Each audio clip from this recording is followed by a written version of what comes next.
ጥር 10 ቀን ነበር ከቀኑ 5 ሰዓት አካባቢ የኢትዮጵያ ኦርቶዶክስ ተዋሕዶ ቤተክርስቲያን በአደባባይ ከምታከብራቸው በዓላት አንዱ የጥምቀት ቀን። ብዙ ወጣቶች ሰረገላውን በመስራት እንዲሁም ነጋሪቱን በመምታት መለከቱን በመንፋት ምንጣፉን በማንጠፍ ታቦቱን የሚያገለግሉበት ቀን። ነገር ግን በዚህ በኮዬ ፋንታ ደብረ ፀሐይ መድኃኔዓለም ቤተክርስቲያን ግን እጅግ የሐዘን የለቅሶ ቀን ሆነ። መቼ ነበር እስቲ ሁኔታውን የሰሙበትን ሰዓት እስቲ ያስታውሱኝ። ወደገሰኔ ሰጅርተንዩ ዲመከናከ ቤት ነው አለው። ቤት ነበሩ የዛ ሰዓት። ብዙ ሚስቶች ባሎቻቸውን እኔ በህይወት እያለሁ ይለኛል ስራ ማሰሪም እኔ ለልጆች ያላንስም ላንቺም አላንስም እንጂ ወጥተሽ ስሪ እንደ ሴት እንደዚህ በታምር። ብዙ ወጣቶች አዘኑ። ብዙ እናቶች ልጆቻቸውን አጡ። አላባት ነበር ያሳደግኳቸው። በጣም ሩቅሩቅ ልጅ ነው። እንግዲህ የፈጠረኝ አምላክ ተወሰደው። ምን አደርገዋለሁ?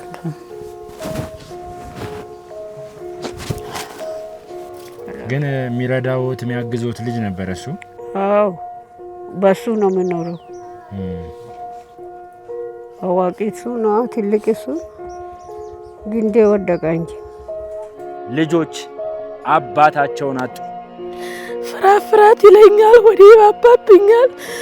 ምንድነው ማረጋቸው? ይኔ ግራ ገብቶኝ ነው ያለሁት።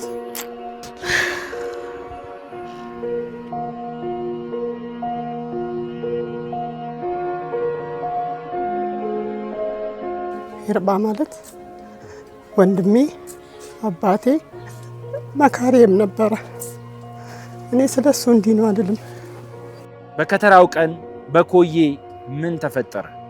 እጅግ በጣም ያስጠላል። የሰው ልጅ በዚህ ልክ አናቱ ላይ እሳት ሲነድ ማየት በእውነት። አብራችሁን ቆዩ።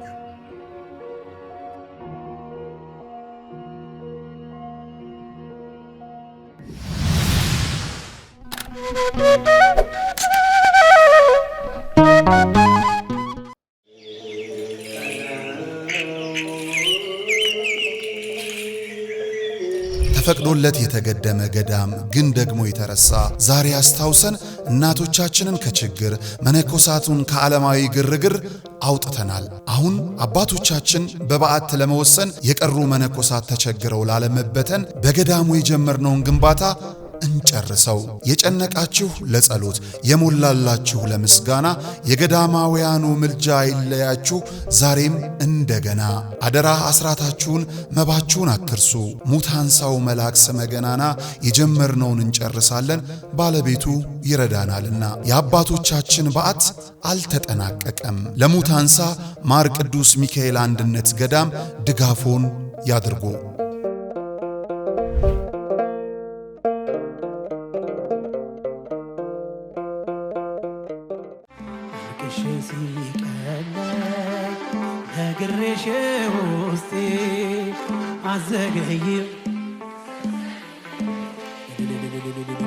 የጥር ወር ሙሽራ የካቲት አባወራ ጋብቻችሁን አስባርኩ እንዳትረሱ አደራ።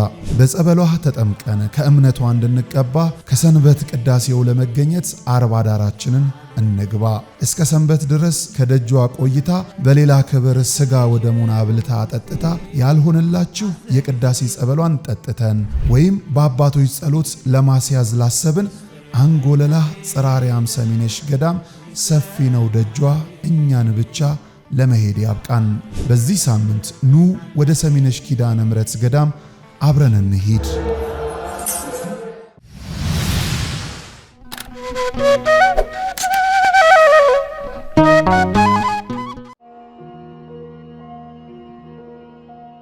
ጥር 10 ቀን ጠዋት 2 ሰዓት አካባቢ ነው። ሁላችንም ተደዋውለን ተገናኘን በቤተክርስቲያን ግቢ ውስጥ።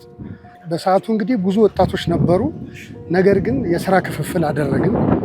ግማሹ ወጣቶች እዚህ ለታቦት ሲሄድ ጠጠር፣ ድንጋይ፣ የተለያዩ ነገሮች እንቅፋት እንዳይሆኑ ያንን እንዲያስተካክሉ ታቦተ ሕጉ በዋና በር ነው የሚወጣው። እኛ የነበርነው በጀርባ ነበረ። አጋጣሚ አንድ መንገድ ላይ አረፍ እንበል ተሸክመን ይዘነው ወጥተን ስለነበረ አረፍ እንበል ተባብለን አረፍን። አንዳንድ ሰዎች በአንዳንድ ምክንያት ዞር ብለው ነበረ። ነገር ግን ብረቱን ስትሬት በትክክል እኔም ይዤው ነበረ፣ እሱም ሌሎች ወንድሞችም አሉ ብረቱን ይዘውት ነበረ ማለት ነው። ይዘውት እኔ አጋጣሚ ሆኖ ስልኬ ሲጠራ ያንን ብረቱን ለቅቄ እኔ ስልኬ ሲጠራ ዞር ብዬ ስልኬን በማወራበት ሰዓት እነሱ እየሄዱ ነበር እየገፉ። ከላይ ካለችዋ የመስቀል ጉልላቷ የሰረገላው ጉልላት ጫፉን ኤሌክትሪኩም ረግቦ ስለነበረ እንትኑ ማንም የአደጋ ከተፈጠረ በኋላ ነው ያየ ነው። ሁላችንም ደነገጠን። በሰዓቱ የነበረው ነገር እጅግ በጣም ያስጠላል። የሰው ልጅ በዚህ ልክ አናቱ ላይ እሳት ሲነድ ማየት በእውነት እኛ እዛ አሁን እንዶ እግዚአብሔር መንፈስ ቅዱስ ብርታቱን ሰጥቶን ነው ይህንን ራሱ ስናገር ውስጤ የነበረው ነገር በሰዓቱ የነበረው ነገር እኔ አላውቀውም ነበረ። በጣም በሚያሳዝን ሁኔታ እነኚህ 4 ወንድሞቼን እንግዲህ እዚህ ጋር ሰማዕት ሆኖብናል ማለት ነው። ከያዙት መካከል እሱም አብሮ ነበረ። እሱ እንደውም እንዴት እንዳልወደቀ አልለቀቀውም በዛ ሰዓት ድረስ። አንደኛው የወደቀ ወንድማችንን እሱ በቃ ከሱ ጋር ተያይዘው ነበር፣ አብረው ነበር፣ አንድ ጎን ለጎን ሆኖ ነበር የያዙት። እና እንግዲህ ያው እግዚአብሔር አምላክ አንዳንዴ ነገሮችን በምክንያት ያደርጋል። በዛ ምክንያት እንግዲህ ይህም ወንድማችን ሊተርፍልን ችለዋል ማለት ነው። እናመሰግናለን። እንግዲህ እስቲ ያለውን ሁኔታ ደግሞ ከቤተሰቦቻቸው ጋር ሄደን አሁን ያሉበትን ሁኔታ አብረን የምናይ ይሆናል ማለት ነው።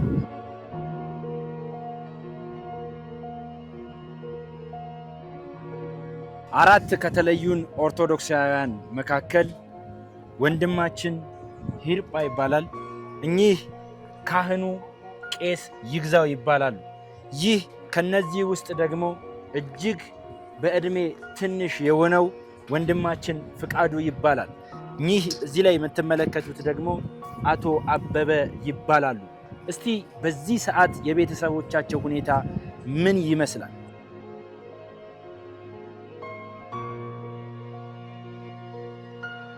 ጉዳዩን ይበልጥ አሳዛኝ ከሚያደርገው ነገር መካከል አንዱ ሁሉም የሞቱት ልጆች የአንድ አካባቢ ልጆች ናቸው፣ ከካህኑ ሌላ ማለት ነው።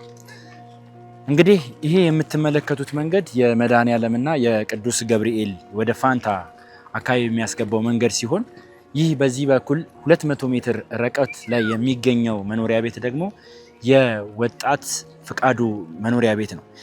በዚሁ ደግሞ በስተግራ የሚገኘው ደግሞ የወንድማችን የሂርጳ ቤተሰብ መኖሪያ ሲሆን በዚህ በፊት ለፊት የምታገኙት ደግሞ የወንድማችን የአበበ መኖሪያ ቤት ነው ማለት ነው።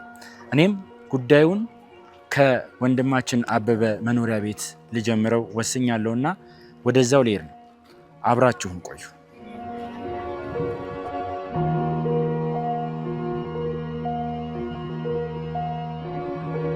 እንግዲህ ከአራቱ ሟች ወንድሞቻችን መካከል አበበ ተፈራ መኖሪያ ቤት ውስጥ ነው የምንገኘው።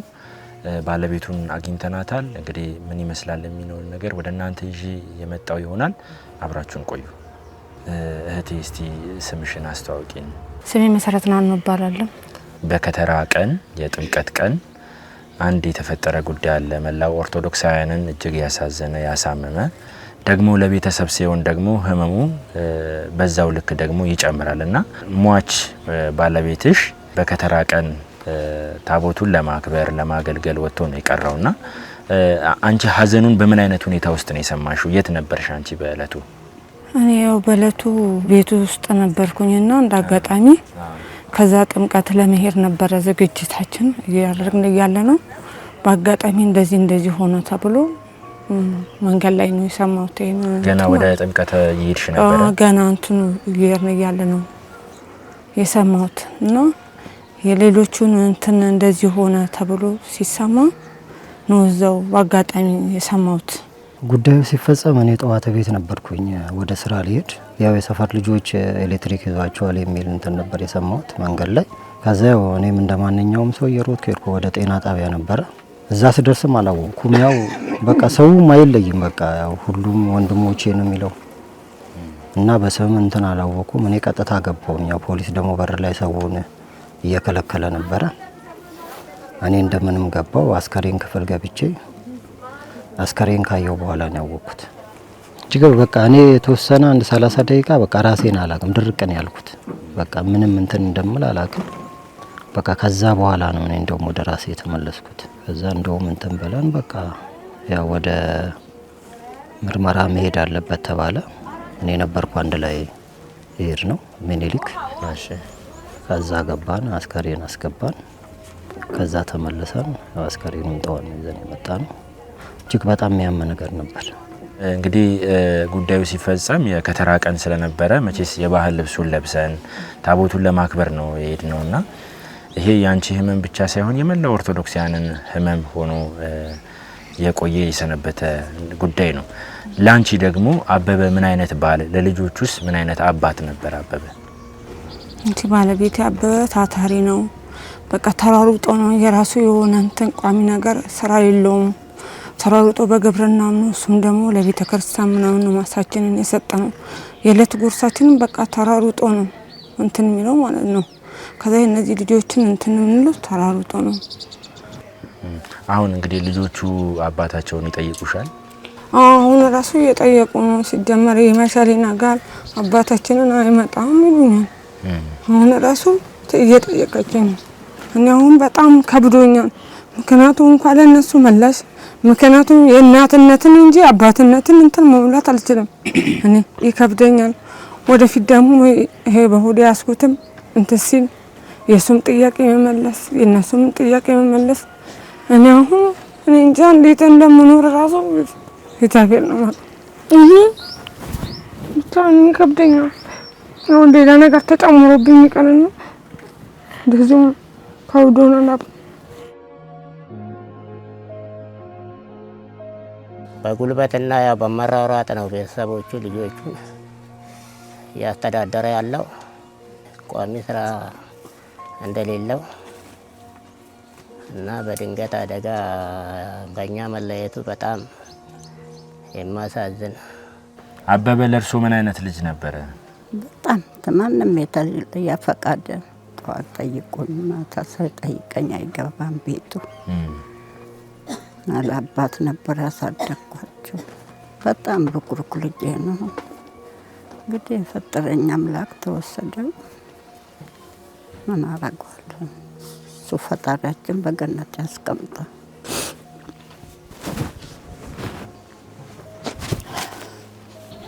አሁን ስንት ወር ገብተሻል? አሁን 9 ወር እየጨረስኩ ነው። እንግዲህ አሁን ከሞተ ሳምንት ሆኖታልና ከሞተ በኋላ ያለው ነገር ምን ይመስላል? ቤት ውስጥ የነበረው ነገር ምንድነው? አሁን ማን ነው የሚረዳችሁ? ማን ነው የሚያግዛችሁ? እስቲ ይሄንን ንገሪኝ። እንግዲህ እስካሁን ያው እንደዚህ አንድ ላይ ተሰብስበን ነው ያለነው። እንግዲህ እስካሁን ያው ወንድሞቹ ምን ተሰላም እንግዲህ ወደፊቱ ነው እኔ የከበደኝ የሚኖር ሁሉም እንትን ሲል ወደፊት አሁን ሰንተን ስል ሰልት ይከብደኛል። ምኑን ከምኑ እንደማደርገው ልጆቹን ነው እንትን ማደርገው ወይስ የራሴን እንትን ነው ምለው እሱ ነው የሚከብደኝ። ነው ባዶ ቤት ላይ እንትን ይከብደኛል። ከወዳጆቹና ከጓደኞቹ በተለይ በዚህ በቤተክርስቲያን አገልግሎት ጉዳይ ላይ ግንባር ቀደም የሆነ ሰው እንደነበረ ሰምቻለሁና እስቲ ለቤተክርስቲያን ያለው ፍቅር ምን ይመስል ነበር? እስቲ እሱን ንገሪኝ እስቲ። እሱ በቃ እንኳን ቤተክርስቲያኑ በቃ ይሄ መድኃኒዓለም የተሰራበት የኛው ማሳ ነው። በቃ እርሻ ማሳ ነበርና ማሳችን ነበርና በቃ ከቤተክርስቲያን አይበልጥም ብለን ተውንለት። በቃ ከፋስከ በቃ እሱ እስከ ህይወቱ እስከሚያልፍበት ቀን ድረስ ራሱ በቃ መድኃኒዓለም አሁን እንዳለ የተሰራው የኛው ማሳ ላይ ነው። እኛውን እርሻ የለንም ሲጀመር ራሳችን የሆነ እርሻ ማሳ የለንም። ግን ቤተክርስቲያን ስር ያው ገብተን አናርስም። ያው ቤተክርስቲያን እንግዲህ መገልገያች ናት የምናረግባት ናት ብሎ ያው እርሻውን ምንም ነገር የለንም። እንግዲህ ያው መንግስት ለልማት ከወሰደው ጊዜ ጀምሮ ሌላ እንኳን ቅርት የለውም። በቃ ቀን ስራም ነው የሚሰራው፣ ያገኘ ነው ትራር የሚሰራው።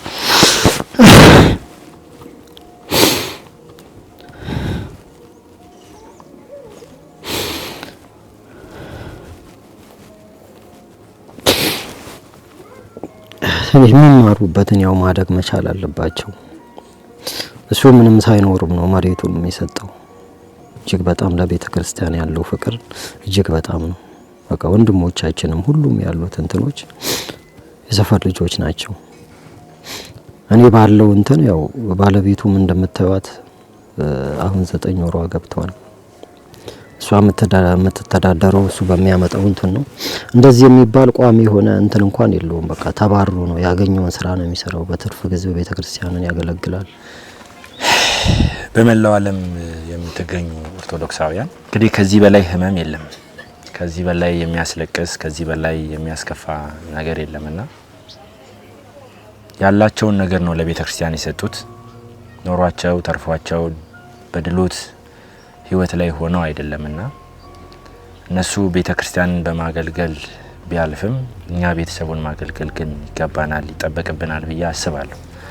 ይሄ ድምጽ የሚደርሳችሁ መላው ኦርቶዶክሳውያንም እንዲህ እንደምታደርጉ አምናለሁ።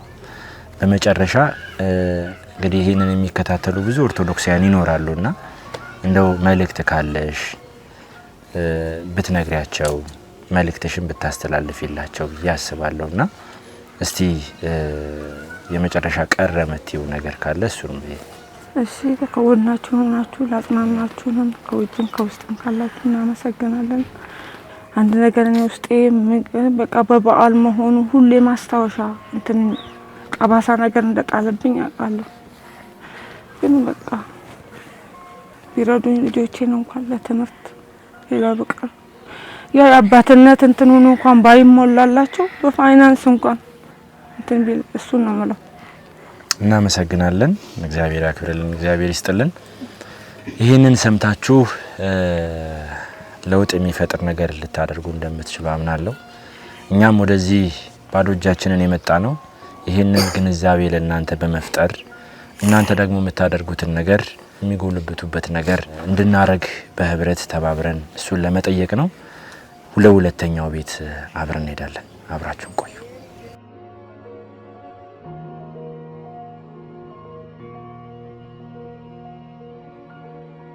ተመልሰን ተገናኝተናል። እንግዲህ አሁንም የምንገኘው በእድሜ ከአራቱ ወንድሞቻችን በእድሜ ትንሹ የሆነው ወንድማችን ፍቃዱ መኖሪያ ቤት ውስጥ ነው። እንግዲህ ወንድማችን ፍቃዱም የሶስት ልጆች አባት ነውና ባለቤቱም አብራን ትቆያለች። እሺ ስምሽንና እስቲ የልጆችሽን ስም አስተዋውቂኝ። እኔ ስሜ ትዩ ጸጎ እባላለሁ። እሱ ዮሐንስ ፍቃዱ፣ የአብስራ ፍቃዱ መጨረሻ ማለት ነው እና ቅድስት ማለት እሷ ናት። ትልቋ ማለት ነው የመጀመሪያ ልጅ። እንግዲህ እዚህ ቤትም እንድንመጣ ምክንያት ከሆነን ነገር አንዱ የሆነው ወንድማችን ፍቃዱ በጥር 10 የከተራ ቀን ከዚህ ዓለም በሞት ተለይቷልና በተለይ በዓል ላይ የነበረው የከተራ ቀን ነበርና የሞቱን ዜና እንዴት ሰማሽው? ያው እኔ ሰማሁት ቤተሰቦቼ ጤና ጣቢያ በር ላይ ነበሩ የሚኖሩትም እዛ ነው የኛ ቤተሰብ። እሺ ድንገት ያው ለበዓል ጸጉሬ ልሰራ ወጥቼ ያው ጨዋት ሰማን። ያው ኖርማል ሰው ያው ታሞ የሞተ መስሎን በጣም ሲጫጫ ሲብስ ያው እንግዲህ ወጣንና ስንወጣ የሰፈር ሰው ያው እንግዲህ እንዳለ እዛ ነበሩ። ስወጣ አክስቱም ስትጮህ ነበር እና ምን ሆነሽ ነው ምጮው ይብዬን ያልሰማም እንደዚህ ምን ይሆናል ብዬም አልገመትኩም አላሰብኩም። ከዛ እንዴ ጉድሽን አልሰማሽም እኮ ፍቃዱ ሞቷል ስትል በቃ አላመንኩም። ማመንም አቅቶኝ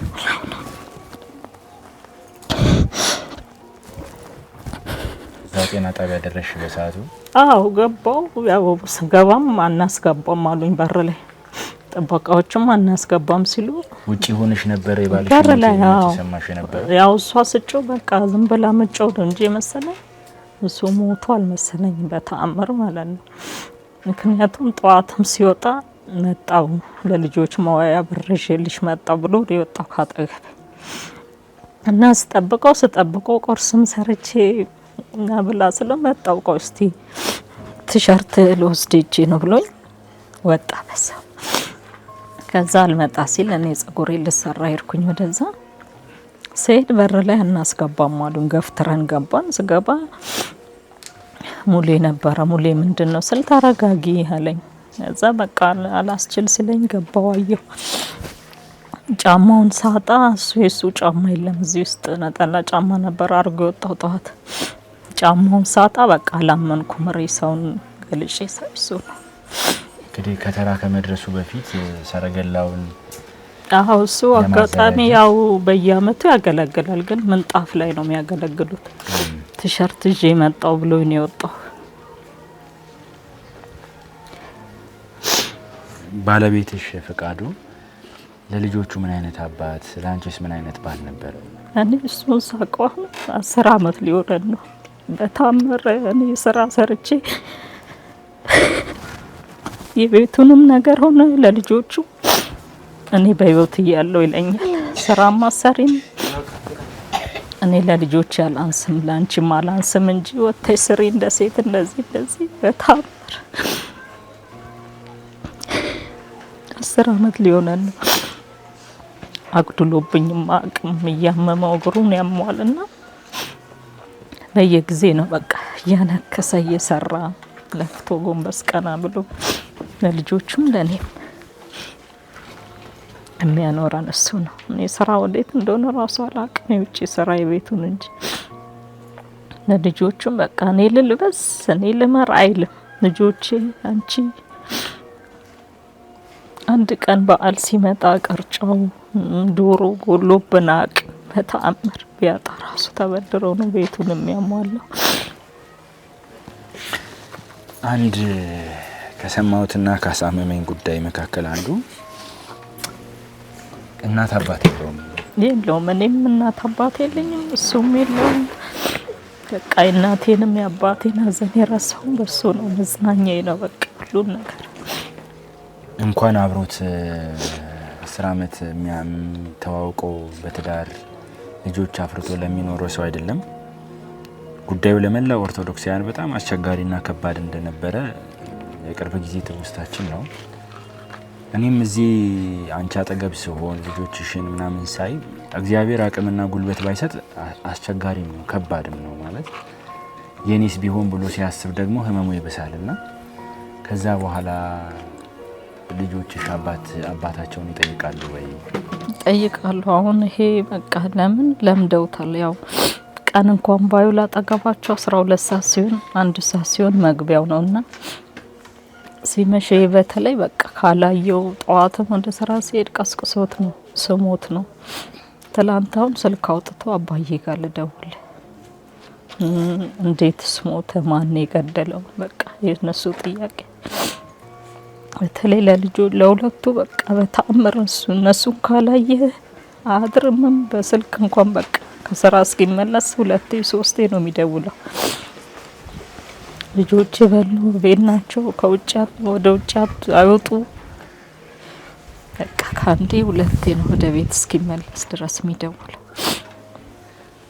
በመጨረሻ መልእክት ብዙ ሰዎች ይሰሙታል ያደምጡታል ብዬ አስባለሁ ነው ከባዱ ጊዜ ከዚህ በኋላ ያለው ነው ብዬ አምናለሁ ላንቺ ማለት ነውና አንድ የልጆችን ጥያቄ መልሶ መኖር የልጆችን ፍላጎትም አሟልቶ መኖር እጅግ አስቸጋሪ ነገር ነውና እሱ በህይወት እያለ ያልሰራው ስራ እንደሌላ ሰምቻለሁ። በጣም ብዙ ስራ እየሰራ ልጆቹን እንደሚያስተዳድር ቤቱንም እንደሚሞላ ምናል አቃለውና እንደው ከዚህ በኋላ መላው ኦርቶዶክሳውያን መቼስ ለቤተ ክርስቲያን ሲል ነው የሞተው ሰረገላውን በመግፋት እንጣፉን በማንጠፍ ነጋሪቱን በመምታት መለከቱን በመንፋት ቤተ ክርስቲያንን ሊያገለግል ታቦቱን ሊያገለግል ወጥቶ ነው እና ያልተመለሰው እንደው የምታስተላለፊው መልእክት ይኖር ይሆን? እስከዛሬም ያው ከጎኔ ለቆሙትም እግዚአብሔር ብድራቸውን ይመልስ።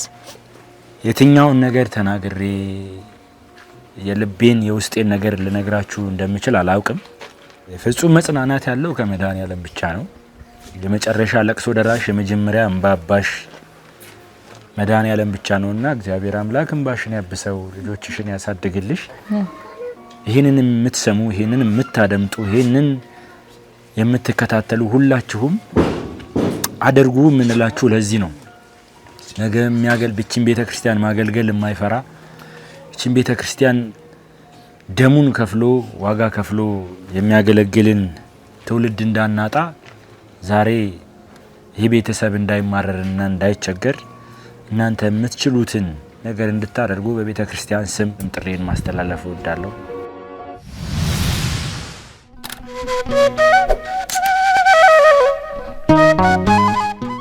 ላለፉት 10 ዓመታት በ4 ኪሎ ለቡ ላፍቶ አያትና አጣና ተራ ጠብር ግፍ ብለን የሰራናቸውን 10 ፕሮጀክቶች ለደንበኞቻችን አስረክበናል። አሁን ደግሞ 28 ፕሮጀክቶችን ያለ ረፍት እየገነባን ነው። ለኔስ ምን አለ ካሉ በሳር ቤት፣ በአዋሬ፣ ፒያሳና አያት በእውነተኛ 35% ቅናሽ አፓርትመንቶችን በጠቅላላ ዋጋ ከ5.5 ሚሊዮን ብር ጀምሮ እየሸጥን እንገኛለን። የዶላር ጭማሪ አያስጨንቆትም። የብረትና የሲሚንቶ ዋጋ መጨመርም አያሳስቦትም። ያለምንም የዋጋ ጭማሪ በኢትዮጵያ ብር ብቻ ቤቶን ይገዛሉ። ለንግድ ከፈለጉ በገላን ኮንዶሚኒየም በጅቡቲ የንግድ ኮሪደር ከ2.5 ሚሊዮን ብር ጀምሮ ጠቅላላ ዋጋ የንግድ ሱቅ ባለቤት እናደርጎታለን። ቅድመ ክፍያ ከ500 ሺህ ብር ጀምሮ። ለበለጠ መረጃ በ0954 21 23 22 ይደውሉልን።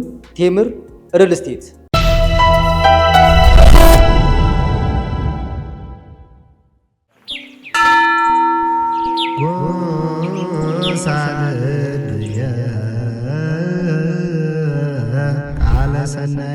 የምስራች ለተዋህዶ ልጆች ቅዱሱ ጽዋ ከተሰወረበት መልአኩ ቅዱስ ዑራኤል በተገለጠበት ኑ ወደ እመጓ እንጓዝ ጸበል ለመጠጣት። በጸበሉ ክፉ መናፍስት መውጫ አጥቶ ሲቀረቀር በገዳሙ አይተናል።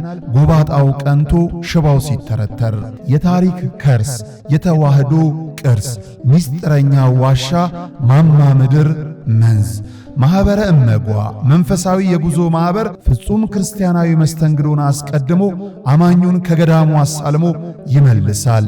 በዚህ ማህበር ሲጓዙ ወዲህ የገዳሙን ልማት ይደግፋሉ። አለፍ ሲልም የጉዞውን ፈቃድ ስለተሰጠው በፍጹም አይስጉ። ለበለጠ መረጃ በ0912 10 51 55 ወይም በ0977 81 77 77 ማህበረ እመጓ ብለው ይደውሉ።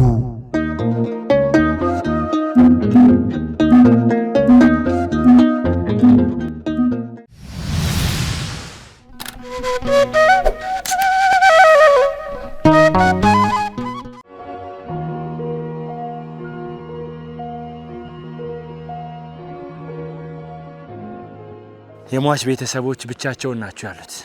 የሶስተኛውን ቤት ልንገባ ነው። እስቲ የወንድማችን የሂርጳ ቤተሰብስ በምን አይነት ሁኔታ ውስጥ የሚገኘው? አብራችሁን ቆዩ።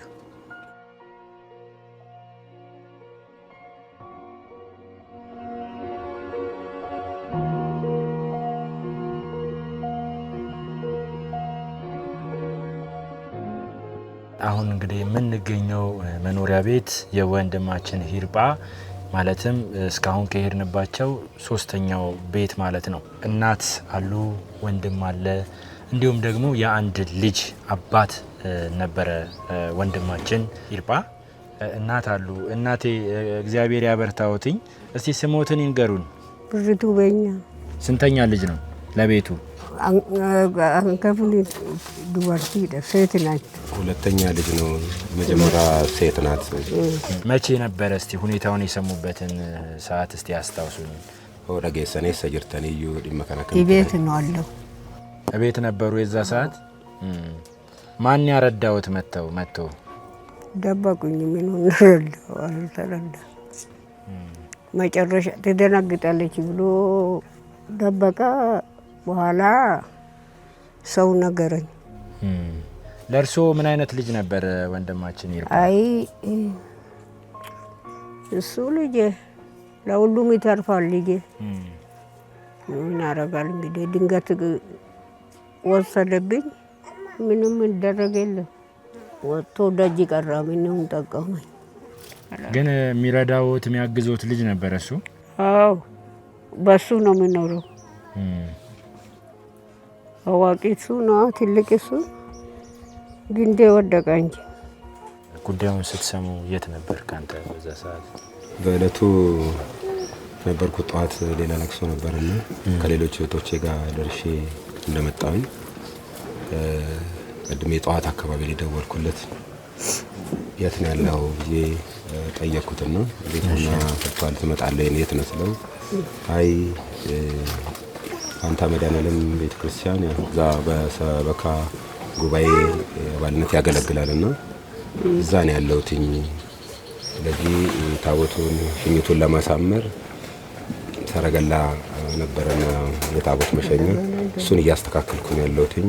እሱን አስተካክዬ ከቆይታ በኋላ ነው የምመጣው። አሁን ግን አይመቸኝም። ልጆች አስተባብሬ ይሄንን ሰረገላ ማስተካከል አለብኝ በሚል ይሄንን ሐሳብ ጠዋት ሰጠኝ። እሺ በመጨረሻ ላይ ይመጣል ብዬ እኔም እየጠበቅኩኝ ጠዋት አካባቢ ላይ 30 ደወልኩኝ። ከ30 ደቂቃ በኋላ ይሄንን መርዶ ሰማው ማለት ነው። እሷ ስትነግረኝ ምንድነው ይሄ ነገር ምን ተፈጠረ ብዬ አጋጣሚ የእሱ የስራ ባልደረቦች ነበሩና ወደዛ ስደውል ጉዶንን ጥላችን ተገፈፈ፣ ጓደኛችን ወደቀ፣ ቶሎ ድረስ ጉዶንን ብሎ ይሄን ለቅሶ ሰማለሁ። እዛን ጊዜ እነሱ የዚህ የቆየ እዚህ ቂሊንጦ ጤና ጣቢያ ቆየ ጤና ጣቢያ ነበርና እዛ ደርሰዋል።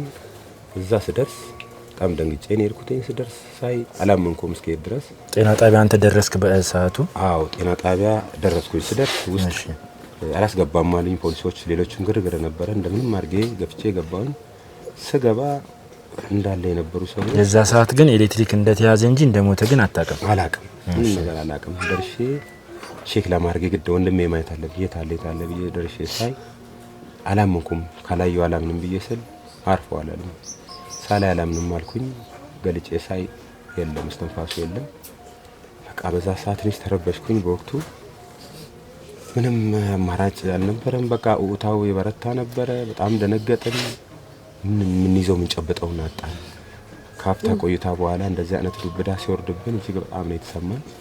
በእውነቱ ከሆነ ለዚህ ቤት ጥላይ ነበረ ታታሪ ወንድማችን አባትም የነበረ በተለይ በቤተ ክርስቲያን ስርዓት ተቆጥቁተን እንድናድግ እሱ ፈርቀዳጅ በመሆን ሰንበት ትምህርት ቤትን ጭምር ያስተማረን ወንድማችን ነበረ። ለኔ አባቴ ልጅ ነው። እውነት ከአባትም በላይ ነው ይርባ ማለት ከአባትም በላይ ነበረ። ለድሃ ለአካባቢ ማህበረሰብ መሞት፣ ማልቀስ፣ መሮጥ፣ ሲታዘዝ መታዘዝ ከዚህ ውጪ ከመልካምነት ውጪ ክፉ ካንደበቱ ወጥቶም የማያውቅ እጅግ በጣም ከአባትም በላይ አባት ነበረ። በወጣትና በጨቅላ ጊዜው ሮጦ ሳይጠግብ ቤተሰቡንም የአቅመ ደካማ እናት አለችው እሷን እያኖረ የ4 ዓመት ጨቅላ ህጻንም አለው። ያው እነዚህንም ጭምር መስመር ሳያሲዝ እነሱን ሲዶግም የነበረ ልጅ ነበርና ይህን ስንሰማ በጣም ሰማይ እንደተደፋብን አድርገን ቆጠርነው። ቤታችን ጥላ ነበርና ቤታችን ጥላ ነው ያጣነው። የቤታችን ምሰሶ ነው የወደቀው። እጅግ በጣም አዝነናል ከሚባለው በላይ ያልጠበቅንም። ሁላችንም እንደነገጥን ምን ይዘውን ሁሉ ነው ያጣነው። ወንድማችን ለህዝብ የሚሆን ልጅ የህዝብ አገልጋይ ነበረ። ለህዝብ ኖሮ ለህዝብ ሲለፋ የቆየ በሃይማኖት ጽኑ የነበረ መሀል ላይ ቀለጠብን ማለት ነው። ቀለጠብን እና እንዲህ ነበር የነበረው። ያው እንደምታውቀው እኚህ እናት መናገር አይችሉ፣ ወጥተው መግባት አይችሉ። ዛሬ ታማሚ ናቸው። ገበያ አንድ ቀን በህይወታቸው ወጥተው ገበያ ከተማው ምን እንደሚመስል አይቶ አያውቁም። እሱ ነው በቃ እሱ ነው ለቤቱ ገብይቶ የሚመጣው። የሚፈልገውን ነገር ሁሉ ይዞ የሚመጣው እሱ ነው። እንዳለ ያልተማሩ በጣም ደካማ የሆኑ እህቶችም አሉ፣ ተናናሾች እህቶች አሉት። አንድ ታላቅ የሆነ ታማሚ ናት። ብዙ ወጥታ እንደፈለገች ውላ የምትመጣ አይደለችም። እንግዲህ ያው እንዳያችሁት በዛ ሁኔታ ለመስዋዕት ምክንያት ሆኗልና ወንድማችን አሁንም ለመናገር ቃላት ያንሰኛል። በእውነት ከሆነ እጅግ በጣም አዝናለሁ። ይህ ለመግለጽ ይከብደኛል።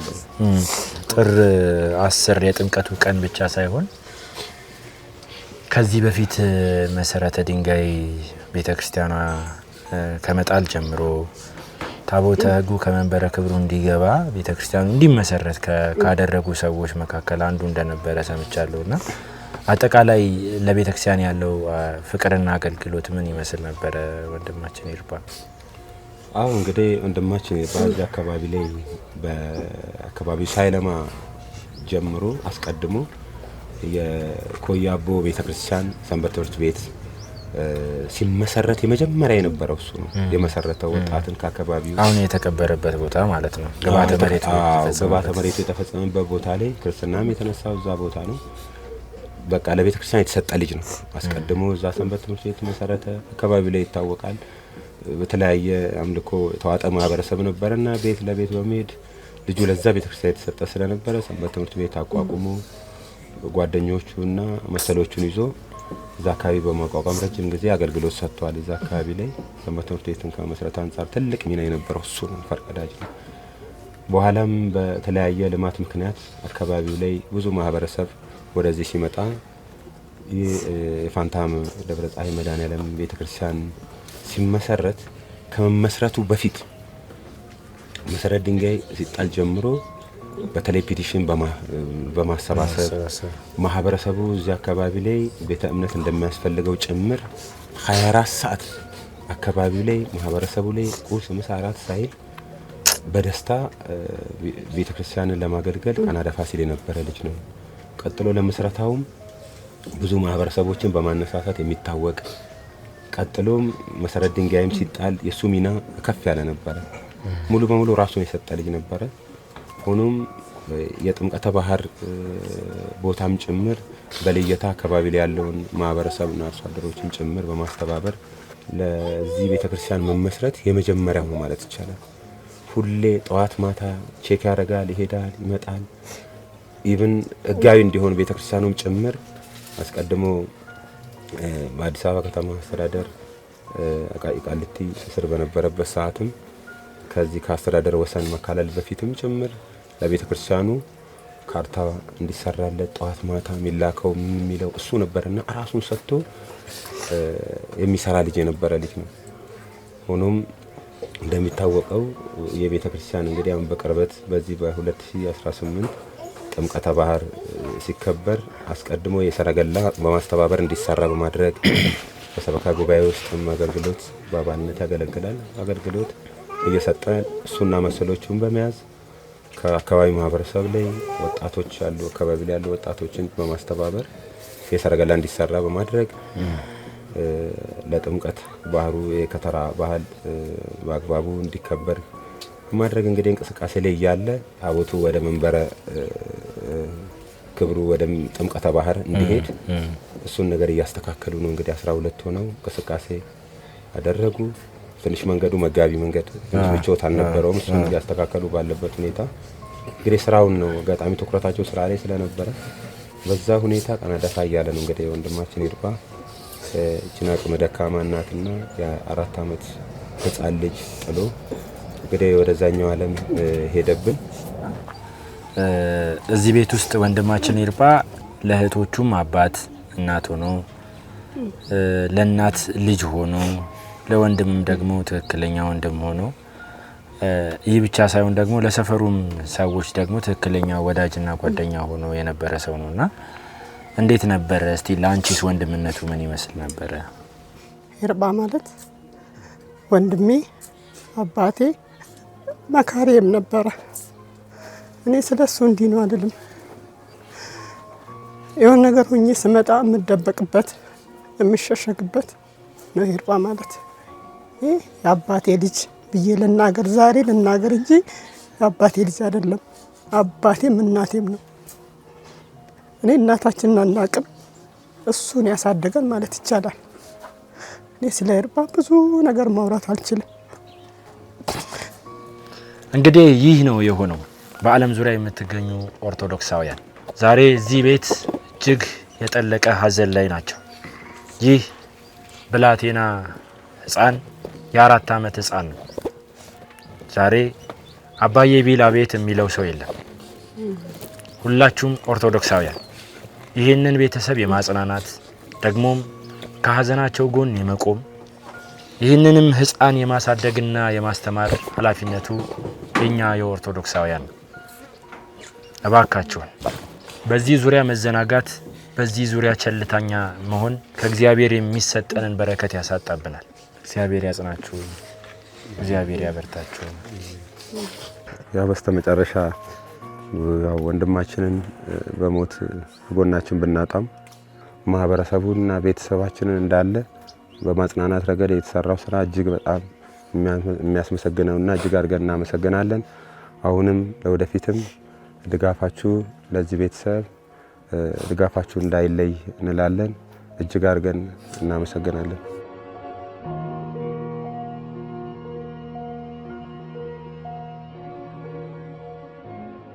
አራተኛውና የመጨረሻው መኖሪያ አካባቢ ደርሰናል። ማለትም ኮዬ ፈጬ ንፋስ ስልክ ኮንዶሚኒየም ማለት ነው። በጣም የሚገርመው ነገር ካህን እንደሆኑ እንኳን ራሳቸውን ደብቀው በፍጹም ትህትናና ጨዋነት ቤተክርስቲያንን ሰረገላ በመግፋት እያገለገሉ ነበር። ቄስ ይግዛው ጌታውን መኖሪያ ቤታቸው እዚህ ነው። ከቤተሰቦቻቸው ጋር አብረን እንቆይ።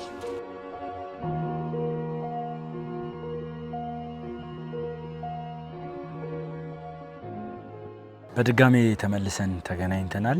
ይሄን ቤት ለየት የሚያደርጉ በጣም ብዙ ነገሮች አሉ። የምንሰማው የምናደምጠው ነገር ከአይምሮ በላይ ነው የሆነብን። እርስዎና ልጆቹን እስቲ ያስተዋውቁን። እሺ፣ ሙሉ ወርቅ ጣሰው እባላለሁ። የመጀመሪያ ልጅ አቤል ግዜ ይባላል። ሁለተኛ ልጅ ደግሞ አብርሃም ግዜ ይባላል። ሶስተኛ ልጅ ደግሞ ያሬድ ግዜ ይባላል። አራተኛ ልጅ ደግሞ ቃል ኪዳን ግዜው። እንግዲህ ስንሰማ መጀመሪያ የነበረው እዚህ እንደማትኖሩ ነው። እንዴት ወደዚህ ወደ ኮዬ ፈጬ መጡ? ቤታችን ተፈናቃይ ነን። ተፈናቅለን ለጊዜው ቤት ቅናሽ አለ ሲሉን ወደ ኮዬ ፈጬ መጣን። ያው 2 አመት ሆነን ያም ጉዳዩን በፍርድ ቤት ነው ያለ። 2 አመታችን ነው። እንደ ወዛደርነቱ ነው ልጆችን አስተዳደራለሁ ብሎ ጉንብስ ቀና ብለው ያገኘውን ይሰራል። አሁን በጠዋት ተነስተን ቤተክርስቲያን ፊትና ኋላ ሆነን እንሄድ ነው። እኔ ከፊት ሄድኩኝ። አዎ። እና ቤተክርስቲያን ተሳልመን እንምጣ ብለን በቃ በሁለመኔው ነገሩ በቃ ቤተክርስቲያን ያገለግላል። እነሱ ያው ካህን መሆኑን የካ ሚካኤል ነው የሚያውቀው። እዚህ ያው እሱ ጉንብስ ቀና ብለው ዝቅተኛ ሆኖ ያው ያገለግላል። ካህናቶቹም ቢሆን ያው ከፊታቸው እንደማይጠፋ ያውቃሉ። እኔም ከአጠገባቸው አልጠፋም። ያው ትንሽ ራቅም፣ እሱ ግን ባጠገባቸው ሆኖ ጉንብስ ቀና ብሎ የሚሉትን ነገር ያደርጋል። እነሱም ያዙታል፣ እሱም ደግሞ እሺ ብሎ እንትን ያገለግላል። እና ከዛ በኋላ ሄድኩኝ እኔ እነዚህ ህጻናቶች ልጆች። ይሄ ደግሞ መድኃኔ እንትን ገብርኤል ቤተክርስቲያን ያገለግላል። በሰንበታው ትምህርት ቤት ያገለግላል። እና እኔ ህጻናቶቹ ልጆች ልቀበለው እኔ ቀድሜ መጣሁ፣ እሱ ከኋላ መጣ። እዛ ወደ ቤት መጥቼ ቁርስ ሰርቼ ይመጣል መስሎኝ ተመልሰን ልንሄድ ነው። ታቦት ልናወርድ ነው። 5 ሰዓት ነው የሚወጣ ስለተባልና ሂደን ሳየው አይመጣም። ስልክ ስደውለትም ስልኩ አይነሳም። እዚህ እቤት አዎ። እነዚህን ህጻናቶች ሁለቱን ይዤ እየጠበኩት እንዳለ ምንም የሰማሁት ነገር የለኝም። በኋላ ነው ስልክ ተደውሎልኝ አይ እስቲ ሂጂ ልብ ድካም አለበት መሰለኝ እስቲ ቤተክርስቲያን ሲለኝ ሰውም ያው ቤተሰብ ነው ባዶም ዘመዱም ነው። በቃ ስልክ ቁጥሩ እንደተደወለላቸው ነው ከሱ ስልክ ላይ ያነሱትን ሴፍ የተደረገውን ወንድም ነው ጓደኛ ነው እህት ነው የለም። በቃ በተከታታይ በቃ እነሱን ለኔ ስልክ አልተደወለልኝም፣ ሰሞት የለኝም። በኋላ ነው እንጂ ከዚህ ቃል የደወለልኝ ሰውም የለም። በጊዜው አልደር ማለት ነው። በዛ ሰዓቱ እንግዲህ 3 ሰዓት ይሁን 4 ሰዓት ይሁን እንግዲህ ያላየሁትን ሰዓት ይሄን ነው። ከዛ ይግዛዋለ እንዴ ብለው ስልክ ሲደውሉልኝ ቤተክርስቲያን ሄዷል አልኩ። ቤተክርስቲያን መሄዱን ነው የማውቀው። እዛ እንደምንገናኝ ነው የፈጠነ ወደዚህ ወደ ህጻናቶቹ ልጆች ስለመጣኝ ነው። በኋላም በድጋሚ ልንሄድ ነው ያሰብነው ወደ ቤተክርስቲያን ታቦት ልናወርድ ማለት ነው። ከዛ እኔ እዚሁኝ ነው ከቤቱኝ ነው እየጠበኩት ያለሁት። ከዛ እንዴት ነው ይግዛዋለ ወይ ምናምን ሲሉኝ ሳናግራቸው እኔ በሰላማዊ ንግግር ነው ይሄንን አላቅም የምን ሆኖ ነው የቆየው ያው እያገለገለ ነው እያስተካከለ ነው እዛ ብዬ ምንም እንትን አላልኩትም። በኋላ ልብ ድካም ዞታል አለኝ። ድካሜ ደግሞ ሲደውሉልኝ እየሄድኩኝ እንዳለ አይ እንደዚህ ብሎ እንትን ጤና ጣቢያ ነው ያለ፣ ጤና ጣቢያ ከባጠገባቸው አለ ምናምን ሲሉኝ አዎ ገብርኤል አካባቢ ያለ አልኩኝ። ሲሄድ በቃ ህይወቱ እንዳለፈ ነው የደረስኩት። ክፈቱልኝ አልኩኝ። ገባሁኝ። ይኸው ተባልኩ። አየሁት። በቃ ህይወቱ ካለፈ በኋላ ነው የደረስኩት። እኔ ልጆች ይዤ በድህነት ሰው እየረጠመን ሰው እየረዳን እኒን ህፃን ልጆች ልጆች ይዤ ለስራ አልደረሱም። እኒን ልጆች ተማሪ ናቸው ሁሉም። ሰው እየረጠበን ነው። የካ ሚካኤል መገናኛ ነው። ልጆች በባስ ተንጠልጥለው እየሄዱ የሚማሩ ተማሪዎች ናቸው። ካለሱ ረዳት የለኝም። ምንም ማረጋቸው ነገር የለኝም። በክራይ ላይ ነኝ ያለሁት። እኔም በሽተኛ ነኝ። ጉንብስ ቀና ብዬ ሰርቼ ማደር አልችልም። ምን እንደማረጋቸው ግራ ገብቶኛል። ጨነቀኝ። እኔን ያላሰብኩት ማዕበል ነው። ካለሱ ማቀው ነገር የለኝም። ማገር አላቅም። እሱ ነው ጎትቶ እዚህ ምጪ ላይ የሚወስደኝ ውድ ባለቤቴ። ካለሱ ማንም የለኝም። 4 ልጆች ይዞ ፍጽስ አርጎብኝ ሄደ። ምን እንደማደርጋቸው እኔ አላቅም። ቦታ የለኝ። ቦታውን በፍርድ ቤት በክርክር ላይ ነው ያለው። በክራይ ላይ ነው ያለው። እንደ ወዛደርነት ጉንብስ ቀና ብሎ እንደ ጓደኞቹ ሻሹን ጠምጥሞ ምን ብሎ እንዳያገለግል ያው ታውቁታላችሁ መቼም እንግዲህ ካለ ምንም ነገር ዝም ብሎ ያው አገለግላለሁ ብሎ መግባት አይቻልም። አንድ ነገር እንትን ካላሉ ልጆችን አሳድጋለሁ ብሎ ያው እንደ ወዛደርነት ሆኖ የሚያስተዳድረን እሱ ነው። እኔ ምንም የማውቀው ነገር የለኝም። እኔ ልጆች እጄ ምን ላድርጋቸው? ያለሁት በክራይ ቤት ነው። በሽተኛ ነኝ። የማረገው ነገር ግራ ግብት ብሎኛል። ሌላ ምንም የማውቀው ነገር የለኝም። እሺ የመጀመሪያ ለቤቱ እንግዲህ ወንድ ልጅ አንተ ነህና ስሰማው ከገረሙኝና ከደነቁኝ ነገሮች መካከል አንዱ ዛሬ በቤተ ክርስቲያናችን ካህን ሆኖ ነገር ግን ከወጣቶቹ ጋር አባትህ ነጋሪት እየገፉ ታቦቱን ለማክበር እየወጡ አባት እንግዲህ ወጥተው ቀርተዋልና አንተ ሁኔታውን ስትሰማው እንዴት ነበር? አሁን ያለው ሁኔታ የቤተሰቡ ምን ይመስላል? ያው እኔ የለውም ነበርና እኔም ተደብቆኝ ነበርና አልተነገረኝም ነበር።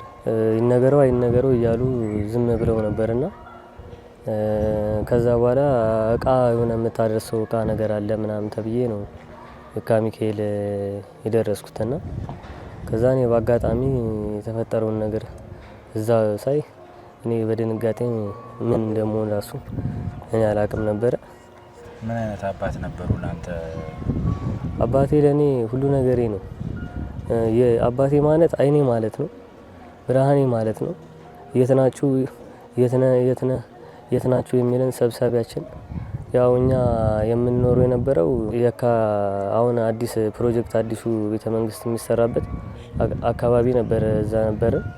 እዛ እያለን ቤታችን ያው በልማት ፈረሰብን። እዛ 18 ካላገኛችሁ እሱን ይሰጣችኋል፣ ምትክ ታገኛላችሁ፣ ተገቢው መረጃ ተሰብስቧል ተብሎ ቤቱ ፈረሰ። መረጃው ተሰብስቧል፣ ሁሉ ነገር ስላለ ቤታችሁ ልማት ማደናቀፍ አይቻልም ተብሎ መረጃ ተሰብስቦ ሁሉ ነገር ካሜራ ቪዲዮ ተነስቶ ቤቱ ፈረሰ። ይሄን ነገር ደግሞ ያው በፍርድ ቤትም ነገሩ ገባ። በፍርድ ቤትም ያው ስንከራከር ቆየን። ፍርድ ቤቱ ደግሞ በፈረሰበት ላይ ውሳኔ አልሰጥም አለ። ክፍለ ከተማው ግን ያው ቤቱን ሲያፈርሰው መረጃ አላችሁ፣ በመረጃችሁ መሰረት ትስተናገዳላችሁ ነበር የተባልነው። ያው እኛም ስንኖር ቆየን። ያው እኛም ኪራዩ ቤታችን በላያችን ሊፈረሰብን መረጃ ከተሰበሰበ ተገቢው ነገር ከተደረገ በኋላ ያው ቤታችን ፈረሰ። አሁን ወደ ኪራይ ስንፈልግ ያው የሚቀንስልን ወደ ኮየ ፈቼ ነው ተብሎ ቤተሰብ ዘመድ ይዞ መጣ።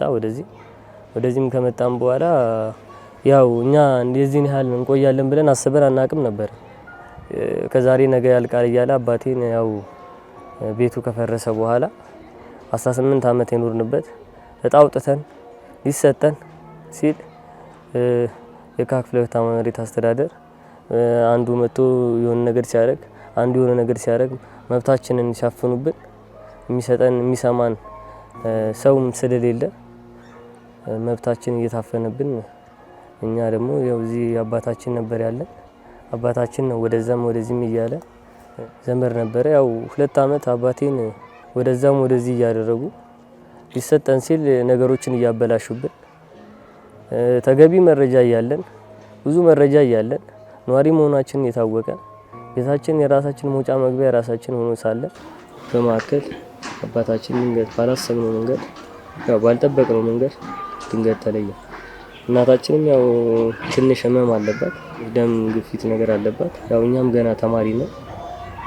ምንም አሁን ምን እንደምናደርግ ግራ ገብቶን ያለን። እንግዲህ እኛ እስኪቀበሩና እንትን እስኪሉ ድረስ በተለይ ወጣቱ ምንም እንደማያውቅ ካህን እንደሆኑ ማያውቅ ነውና ይሄ ደግሞ ትህትና ነው፣ አንዱ ትህትና ነው። ዝቅ ብሎ ቤተክርስቲያንን ማገልገልና አላየንም። እኛም በእድሜያችን እንዲህ ካህን ሆኖ ታቦትን ለማክበር ምንጣፍ የሚዘረጋ ሰረገላ የሚገፋ አይነት አባት አይተን አናቅምና እንዴት ነበረ ትህትናቸው ቤት ውስጥ? አባታችን ካህን ነበረው። ያው ብዙ የካሚካኤልም ብዙ ጊዜ አገልግሏል። ያውም ደግሞ በሌላም ስራ እየሰራ ነበረ።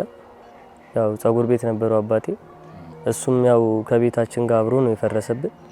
እንግዲህ የጥምቀት በዓል ለአንድ ወጣት ምን ያክል ለአገልግሎት እንደሚቀናና ቤተክርስቲያንን ወጣቶች ደግሞ በጣም የሚያገለግሉበት ጊዜ ነው።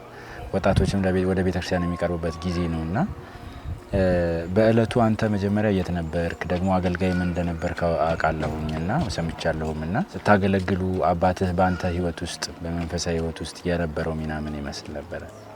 አባቴ ከድሮ ጀምሮ ወደ ሰንበት ትምህርት እንድቀላቀል ይፈልግ ነበረ። እሱ ካህን በነበረ ጊዜ እንደኔ ትሆናለህ እያለ ከልጅነት ጀምሮ ሲመክረኝ ነበረ። ከዛ ወደዚህ በመጣው ጊዜ እዚህ ተማር ተብሎ ገብርኤል ቤተክርስቲያን እማር ነበረ። ከዛ በጥምቀት ዕለት የክተራ ጊዜ እሷ ወጣ ነበረ ጧት። ከዛ ልጄ መረብ ብሎ ጸጉሬን አስተካክሎኝ ራሱ ጸጉሬን ቤት ውስጥ ነው የሚያስተካክሉ? እሺ ቤት ውስጥ ጸጉሬን አስተካክሎኝ ከዛ በኋላ እሷ እስከመጣ ልጆቹን ጠብቅ ብሎኝ ሄደ። ከዛ በኋላ ለክ እሷ ስመጣልኝ እኔ ወደ ገብርኤል ሄድኩኝ። ከዛ በኋላ ምንም አይነት ነገር አልሰማውም። ምንም አይነት ነገር ፍንጭም አልሰማውም። ጓደኛዬ ቤት ደርሰን እንምጣ ዕቃ ይዘን እንምጣ ሲለኝ እሺ ብዬ ወደ ቤት ተመለስኩ።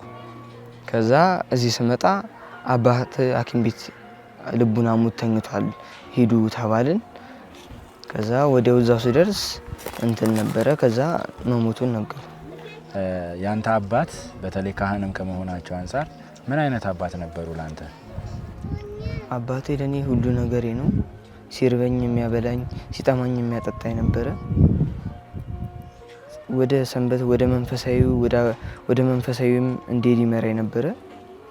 ሁሉ ነገሬ ነው አባቴ ለኔ። አባት ሳይኖር እናትም አባትም መሆን እጅግ አስቸጋሪና ከባድም ነው እና አሁን ደግሞ ይህ ሸክምና ይህ ኃላፊነት ወደ እርሱ የወደቀ ይመስለኛል። ልጆቹን የማሳደግ እንደው ለመላው ኦርቶዶክሳውያን ይህንን ድምጽ ለሚሰሙ በዓለም ዙሪያ የሚገኙ ኦርቶዶክሳውያን እንደው የሚያስተላልፉት መልእክት ይኖር ይሆን ወይ? አሁን ባለፈው ይሄው በቀደም በሰበሰቡን በቤተ ክርስቲያን እዚህ ባዳሙ በማየቴ ደስ ብሎኛል። የምን ያክል እንዳዘኑላቸው ለልጆቼ በቃ ሁለመናውን ነገር ሻማውንም የመጡትንም ጳጳሶችንም ሆነ ሁሉን ነገር በማየቴ ደስ ብሎኛል። ቢከፋኝም ወይኔ ያክል ተወዳጅ ነህ ሆይ ጉንብስ ቀና ብለህ ስልጣን አለኝ ብለህ እንኳን አትኮራም። ሁሉን ነገርህን ሁለመናሽ ብለህ አስተዳድረህ ግን አሁን በማከል ላይ እንደዚህ ብለህ በመሄድ ካለምንም ነገር ይሄ ነው ሳልልህ ምን አይተህልኝ ሄድክ ብዬ ያው አዝን ያለው አልቅሽ ያለው ምን ላረጋቸው ነው? እኔ ልጆች ምንድነው የሚሆኑት? በምን አቅሜ ነው ማስተዳድራቸው? ወዛደርነት ብልት ወዛደርነት ይሰራል። በቃ ያገኘውን ሰርቶ ልጆቹን ለማስተዳደር ነው እሱ በቃ ትግሉ። የልጅነቴ ካለሱ አላቅም በጻርነቴ ነው ተጋብተን የመጣ ነው። አይኔ መሪ የጠፋው ምንድነው ማደርጋቸው? ይሄ ነገር ቢሆን ነው አብረን እንሄዳለን አብረን እንመጣለን። እኔ በሽተኛ ነኝ አሞጣጠር አለብሽ ተብዬ ግፊት በቀን 2 ነው የምወስደው። መድኃኒቱን ተከታትሎ የሚያወጣኝ ባለቤት የሱ ነው። ወይ እውነት ግን አይመስለኝ ያደርገዋል ይጨክናል ብዬ ግን አላስብም። እኔ አላሰብኩትም። እኔ ልጆቹ አይቶ የማያምናቸው አንድ ቀንም ጥሎን አድሮ ያውቅም። አሁን ግን ግራ ገብቶኝ ነው ያለው። ጨንቆኛል። ፍርሃት ይለኛል፣ ወዴ ባባብኛል። ምንድነው ማረጋቸው ብዬ እኔ ግራ ገብቶኝ ነው ያለሁት። ነው የቤት ኪራይ ከፍዬ እኔ የማስተዳድራቸው በምን አቅሜ ነው?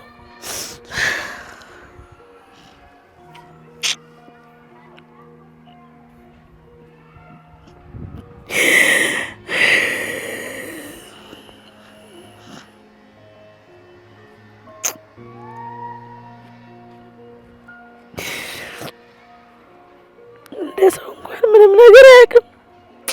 እንደዛው ልጠጣ ብላይ ልጆቼ ነው በቃ ልጆቼ ልተባበር፣ በልቅሶም በመከራውም ልተባበር፣ ላግዝ፣ ልስራ ነው።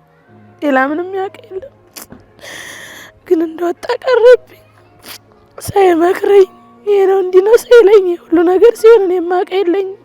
በግፊት ትሞትብኛለች ብሎ ለእኔ መድኃኒቱን የሚከታተለኝ አባቴም እናቴ ነበር። ቀረብኝ።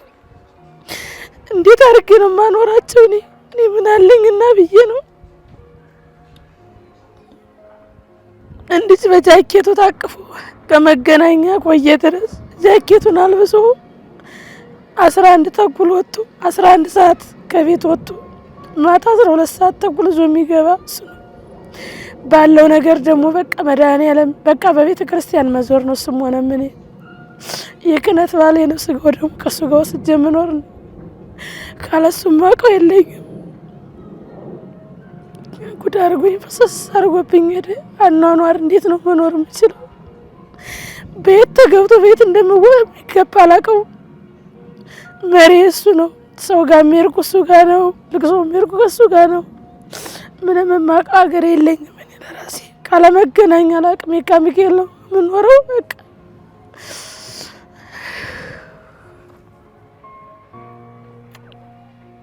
አለ ወይ ኦርቶዶክሳውያን አለ ወይ? እስቲ በዙሪያችሁ ተመልከቱ። እስቲ ካህን ሆኖ አባት ሆኖ መባረክ ሲችል እንደ ሰው በተለያዩ ጉዳዮች ሌሎች ነገር ውስጥ መግባት ሲችል ግን አለ ወይ ቺን ቤተ ክርስቲያን እንደ ወጣቱ ምንጣፉን ለታቦቱ ዘርግቼ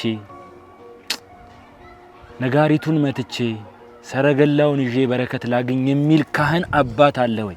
የኚህ ምስኪን ልጆች አባት ግን ዛሬ ቤተ ክርስቲያንን በዚህ ልክ ለማገልገል እንደወጣ አልተመለሰም። ከዚህ በላይ የሚያሳዝን፣ ከዚህ በላይ የሚያስከፋ፣ ከዚህ በላይ የሚያስለቅስስ ጉዳይ አለ ወይ? አስቡት። 4 ልጆቻቸውን ታቅፈው ዛሬም በኮዬ ፈጬ ንፋስ ስልክ ኮንዶሚኒየም ውስጥ በኪራይ ቤት ነው የሚኖሩት። የሚመለከታችሁ ብፁዓን አበው ሊቃነ ጳጳሳት፣ መምህራነ ወንጌል፣ ሰባኪያን፣ ዘማሪያን፣ የዚች አማናዊት የሆነች ቅድስት ቤተ ክርስቲያን አገልጋዮች እንዲሁም ሳትሰለቹና ሳትደክሙ ቤተ ክርስቲያንን የምታገለግሉ ምእመናን ሁላችሁ እኚህን ቤተሰብ የመርዳት እኚህን ቤተሰብ የማገዝ ኃላፊነት የኛ ነው። ስለፈጠራችሁ አምላክና ስለማትደራደሩባት ስለ ኪዳነ ምሕረት ብለን ጥሪያችን ወደ እናንተ ይድረስ። ይህ ከስር የምትመለከቱት አካውንት በአራቱ ቤተሰቦች የተከፈተ አካውንት ነው።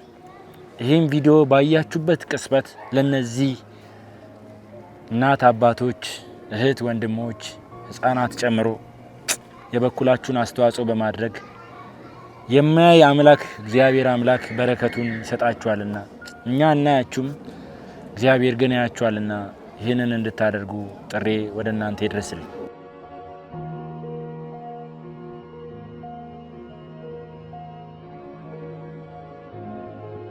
ወንድሞቻችንን ልጆቻችንን ካጣን በኋላ በእውነቱ በጣም አዝነናል። እንግዲህ በሀዘን ብቻ አይደለም ብዙ የሚረዱ ቤተሰብን መንከባከብ ግዴታ በመሆኑ ይህንን ደግሞ ማስተባበር በማስተባበር መልክ እንጂ የተወሰነ ነገር ብቻ አድርጎ ለመቆም ሳይሆን በዚህ በሚዲያው ደረጃ ያሉትን ወንድሞቻችንን በማስተባበር ኮሚቴው ያው በኮሚቴ ደረጃ ተዋቅሮ የባንክ አካውንት ከፍቷል። ይህ ኮሚቴ እንግዲህ ታማኒ እንዲሆን የሀገር ሽማግሌዎችም አሉ፣ ወጣቶችም አለበት፣ ቤተሰብ አለበት፣ የሃይማኖት አባቶች አሉበት፣ የሚዲያ ባለሙያም አሉበትና ይሄ ጥምር ኮሚቴ ነው እንግዲህ ለነዚህ ገቢ ማሰባሰቢያ የተዋቀረው። አካውንቱም እንዲንቀሳቀስ ያደረግነው በእነዚሁ በቤተሰብ ስም ነው። ምክንያቱም ታማኝም እንዲሆን ሌላ ነገርም እንዳይፈጠር የተከፈተ አካውንት 2 ነው።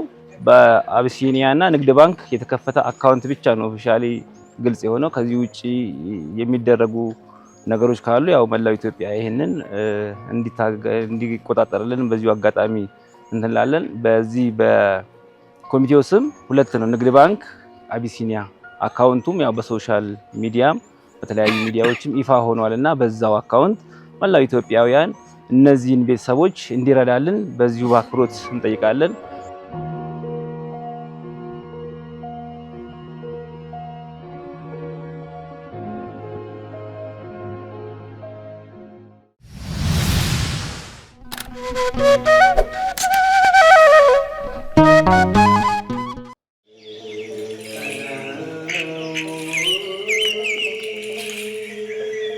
ተፈቅዶለት የተገደመ ገዳም ግን ደግሞ የተረሳ ዛሬ አስታውሰን እናቶቻችንን ከችግር መነኮሳቱን ከዓለማዊ ግርግር አውጥተናል። አሁን አባቶቻችን በበዓት ለመወሰን የቀሩ መነኮሳት ተቸግረው ላለመበተን በገዳሙ የጀመርነውን ግንባታ እንጨርሰው። የጨነቃችሁ ለጸሎት የሞላላችሁ ለምስጋና የገዳማውያኑ ምልጃ ይለያችሁ ዛሬም እንደገና።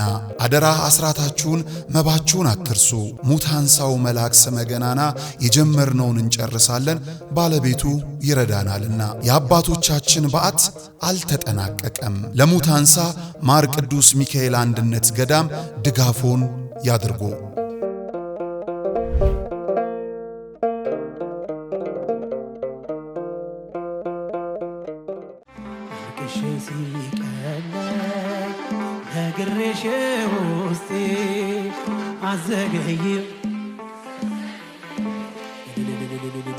የጥር ወር ሙሽራ የካቲት አባወራ ጋብቻችሁን አስባርኩ እንዳትረሱ አደራ። በጸበሏ ተጠምቀን ከእምነቷ እንድንቀባ ከሰንበት ቅዳሴው ለመገኘት 40 ዳራችንን እንግባ። እስከ ሰንበት ድረስ ከደጇ ቆይታ በሌላ ክብር ስጋ ወደሙን አብልታ ጠጥታ ያልሆነላችሁ የቅዳሴ ጸበሏን ጠጥተን ወይም በአባቶች ጸሎት ለማስያዝ ላሰብን አንጎለላ ጽራሪያም ሰሚነሽ ገዳም ሰፊ ነው ደጇ እኛን ብቻ ለመሄድ ያብቃን። በዚህ ሳምንት ኑ ወደ ሰሚነሽ ኪዳነ ምሕረት ገዳም አብረን እንሂድ። ላለፉት 10 ዓመታት በ4 ኪሎ ለቡ፣ ላፍቶ፣ አያትና አጠና ተራ ጠብር ግፍ ብለን የሰራናቸውን 10 ፕሮጀክቶች ለደንበኞቻችን አስረክበናል። አሁን ደግሞ 28 ፕሮጀክቶችን ያለ ረፍት እየገነባን ነው። ለኔስ ምን አለ ካሉ በሳር ቤት፣ በአዋሬ፣ ፒያሳና አያት በእውነተኛ 35% ቅናሽ አፓርትመንቶችን በጠቅላላ ዋጋ ከ5.5 ሚሊዮን ብር ጀምሮ እየሸጥን እንገኛለን። የዶላር ጭማሬ አያስጨንቆትም። የብረትና የሲሚንቶ ዋጋ መጨመርም አያሳስቦትም። ያለምንም የዋጋ ጭማሬ በኢትዮጵያ ብር ብቻ ቤቶን ይገዛሉ። ለንግድ ከፈለጉ በገላን ኮንዶሚኒየም በጅቡቲ የንግድ ኮሪደር ከ2.5 ሚሊዮን ብር ጀምሮ ጠቅላላ ዋጋ የንግድ ሱቅ ባለቤት እናደርጎታለን። ቅድመ ክፍያ ከ500 ሺህ ብር ጀምሮ። ለበለጠ መረጃ በ0954 21 23 22 ይደውሉልን። ቴምር ሪል ስቴት።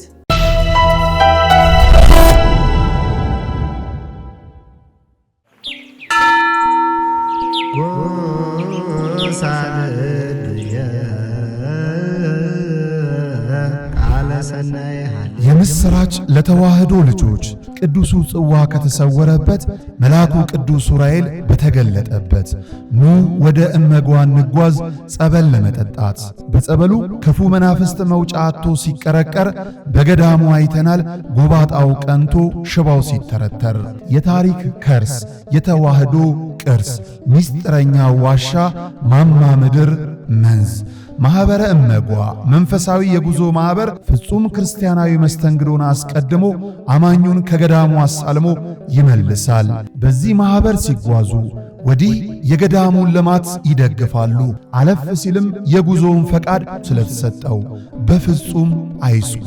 ለበለጠ መረጃ በ0912 10 51 55 ወይም በ0977 81 7777 ማህበረ እመጓ ብለው ይደውሉ።